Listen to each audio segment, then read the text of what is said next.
Well, one person who's also been talking about this is the former chair of the NPP, Freddie Blay.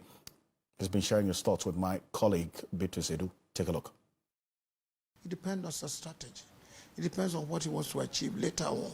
It depends on the efforts or the strategy of the party as to what to do come next 4 years, assuming we want to be as it is, which we are determined to be in power. So what is the objective? What is the objective of this? We've now, as it were, elected a new flag bearer.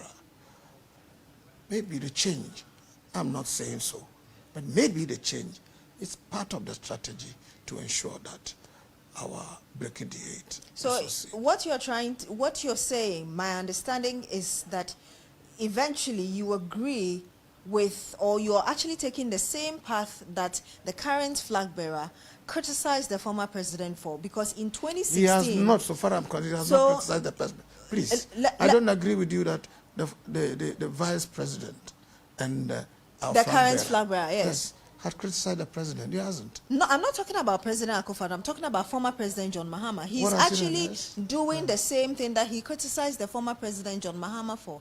In 2016, when the former President John Mahama reshuffled his ministers, then vice presidential candidate Dr. Bawumia, who is now the flag bearer of the party, said that this reshuffle, and I'm just summarizing what he said, paraphrasing rather, that it was for elections and not necessarily for any meaningful change. So it means that that is also the strategy. Partly, the strategy may be partly so. Me, as I said, I will not be very sure what it is. I said that I'm only conjecturing that that could be part of the strategy. That why not? We're going for another election, and the changes may be towards preparing for the next election. But you will agree with me, also, there had been incessant calls that there ought to be some kind of change. And I said, I would have preferred it if it had come a little earlier. Be it as it may, it's better late than never. Mr. Blay, and that's what has happened. You're saying that partly this reshuffle could be towards breaking the eight. Partly, you agree with that. Is the NPP being fair with Ghanaians that this period when we wanted you to make changes so that our lives could be better, you refused to make the changes, but now you're making the changes because you're looking forward to winning an election? I disagree with you that looking for the change in terms of reshuffle at the time people were calling for was necessarily meant to make our life better. Instead of that, it was worse at the time that but we were calling. But the NPP MPs, for instance, on the argument... It depends on their strategy. It depends on what they consider to be. It's not that Ken Ofori-Atta was making life unbearable for Ghanaians. We're negotiating, as it were. But the argument of those who wanted... We're negotiating with the IMF. And that's exactly what he was involved in. But the argument... And yet, look, some of these changes may be painful. And sometimes people will rather target those who are involved in the negotiation. I mean, running an economy is a collective thing. Running an economy... Good. It's understood. For what was absolutely necessary for us to go through. Yes, but it is understood and for that reason, some people will call for the head of the one who was involved. Indeed, sometimes they even call for the head of a government, the whole government. Only later on to know that maybe it was a mistake. Maybe people were not understood from it. In this case, the president made it clear that, look, we are involved in a negotiation for some assistance to alleviate the kind of difficulties that we are going through, and that we needed him to be there to help negotiate. And when he's finished with it, if people think it is necessary, yes, we will do so.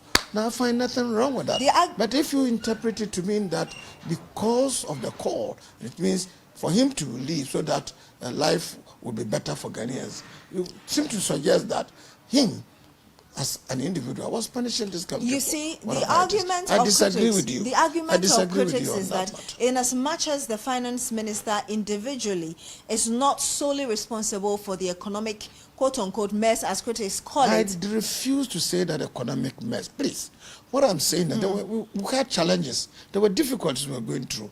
I don't want to repeat But about what yes, you but- already. but the- Then you want to make it, or you want to repeat some accusation that some people have been leveling, So- that it was a mess, and that the government has been, as it were, involved in mismanaging the economy under the circumstances. I am only I said, I paraphrasing- disagree with you. If you have if a couple of days, if you are listening to what Dr. Baumia We'll had go gone into through, that shortly. You will realize that, as it, he gave the facts and figures to show that even under those circumstances which were not created by government, which were worldwide, that was the COVID and the But we Ukraine and understand the- that- Please, when we have gone through that, we have handled it better. But- indeed, when you compare it as to the previous years, within that time, within previous years of the government that was before us, our performance has been better.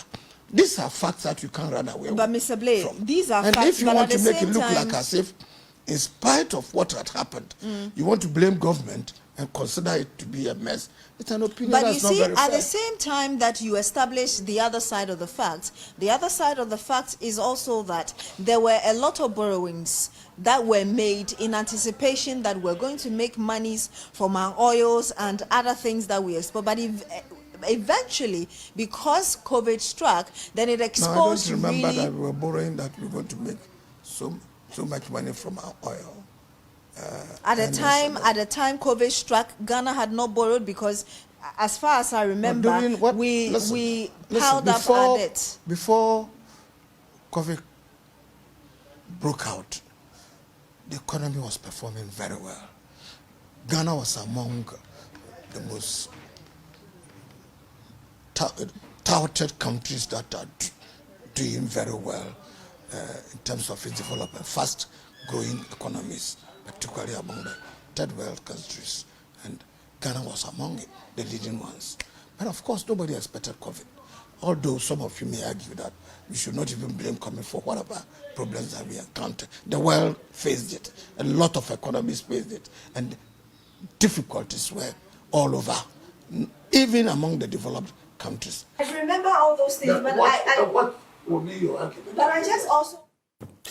Well, so that's Freddie Blay there, former chair of the NPP.